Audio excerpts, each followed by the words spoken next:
Assalamualaikum warahmatullahi wabarakatuh ya.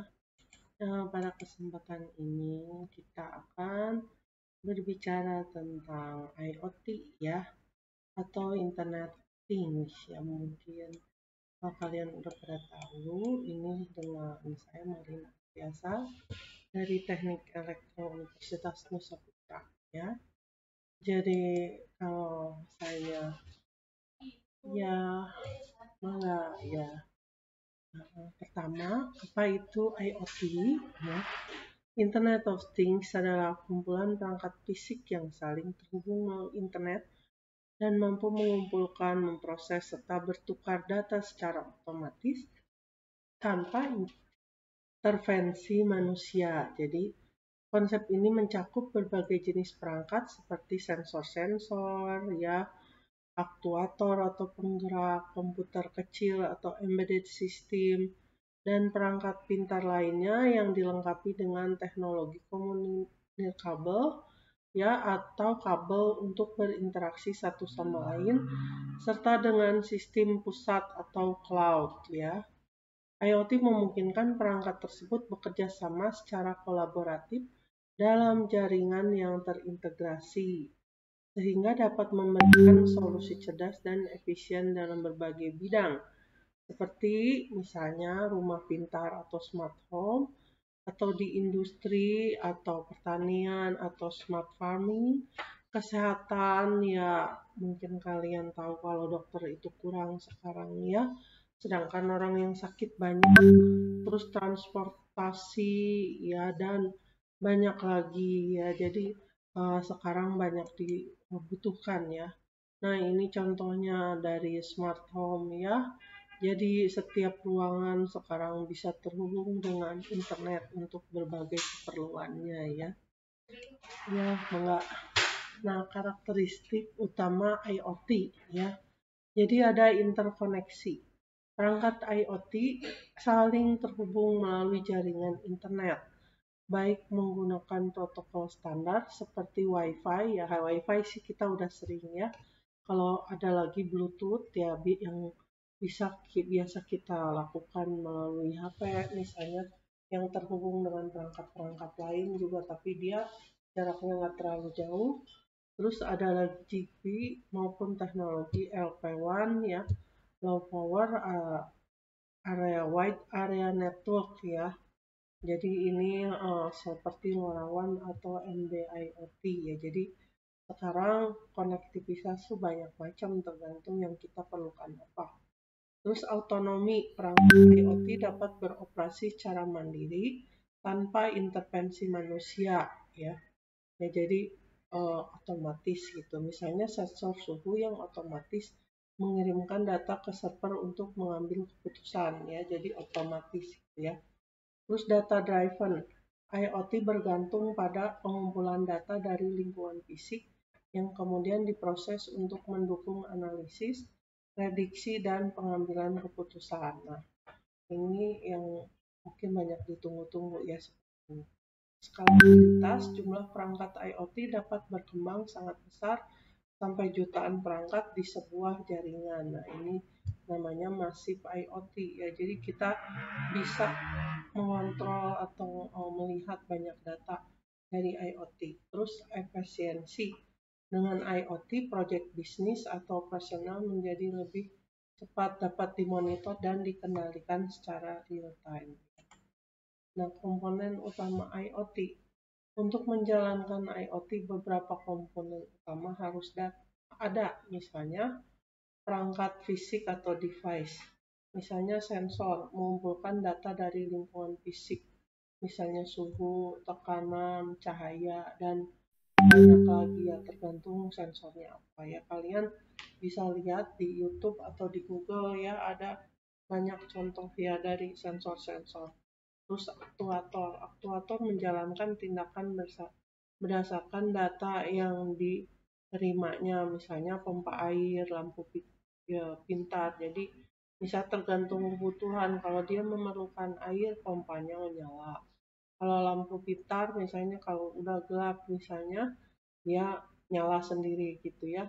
Terus embedded system, misalnya mikrokontroler atau komputer yang mengatur fungsi perangkat ya. Jadi seperti Arduino, Raspberry, Mode MCU gitu ya. Jadi tanpa itu tidak bisa jalan ya. Nah, di sini kita ada gambaran komponen-komponen IoT ya. Jadi ada Bluetooth, ada jaringannya, ada 5G. Terus ini jadi seperti itunya ya, alatnya ya. Terus ini yang dikendalikannya ya. Jadi ada connected sensor yang smart analytic ya. Jadi analitik. Terus jaringan komunikasi atau communication network. Protokol komunikasi misalnya seperti MQTT ya, ini khusus IoT. Terus WAP, HTTP, LoRaWAN, Zigbee, Bluetooth Low Energy dan lainnya. Terus infrastruktur jaringan seperti gateway, router, dan server ya.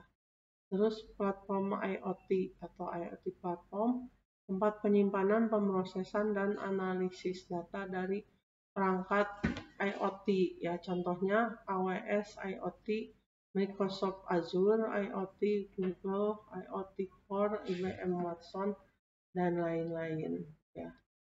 Terus aplikasi pengguna akhir. Aplikasi pengguna akhir atau end user application antarmuka pengguna seperti aplikasi mobile ya, dashboard web atau sistem manajemen, misalnya aplikasi smartphone yang memungkinkan pengguna mengontrol lampu atau AC dari ponsel mereka. Nah, sekarang di HP udah bisa ya seperti itu. Atau di web juga bisa. Keamanan, security, perlindungan terhadap serangan cyber, pencurian data, penyalahgunaan perangkat IoT. Terus fitur seperti enkripsi data, autentifikasi dua faktor, dan lain-lain. Nah, ini aplikasi IoT dalam berbagai bidang. Misalnya contohnya rumah pintar, smart home, ya sering kita dengar. Misalnya lampu pintar, ya, AC otomatis, alarm keamanan, dan sistem kontrol suhu. Contoh smart thermostat yang dapat menyesuaikan suhu ruangan berdasarkan pola pengguna ya. Terus industri 4, monitoring kondisi mesin secara real time, prediksi pemeliharaan, dan optimasi produksi. Nah, mungkin kalian di tempat kerja udah memanfaatkan ini ya. Contoh sensor di pabrik yang mengirimkan data tentang kecepatan dan suhu operasi ya. Terus aplikasi misalnya pertanian atau smart agriculture atau smart farming ya. Penggunaan sensor untuk memantau kondisi tanah, curah hujan, dan kelembaban ya. Kita bisa pakai banyak sensor ya, tergantung kebutuhan. Terus contohnya sistem irigasi otomatis yang menyiram tanaman hanya saat diperlukan ya. Kesehatan healthcare, alat medis yang terhubung dengan monitor denyut jantung, pacemaker, dan perangkat monitoring pasien. Contoh alat deteksi gula darah yang dapat mengirimkan hasil langsung ke dokter melalui aplikasi ya. Nah, ini sangat berguna karena jumlah dokter sedikit sedangkan pasien banyak ya.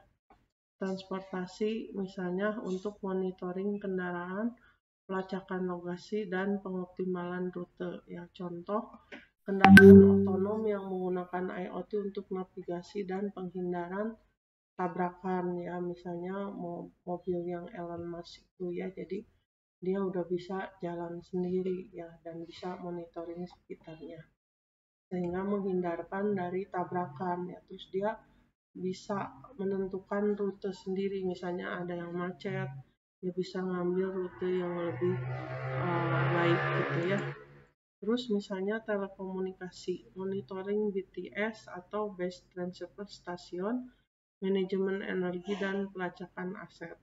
Contoh, operator telekomunikasi menggunakan IoT untuk memantau kondisi BTS secara real time ya. Jadi bisa dimonitoring apakah trafficnya banyak atau tidak dan apakah berjalan baik atau tidak. Nah, terus ada tantangan dalam implementasi IoT.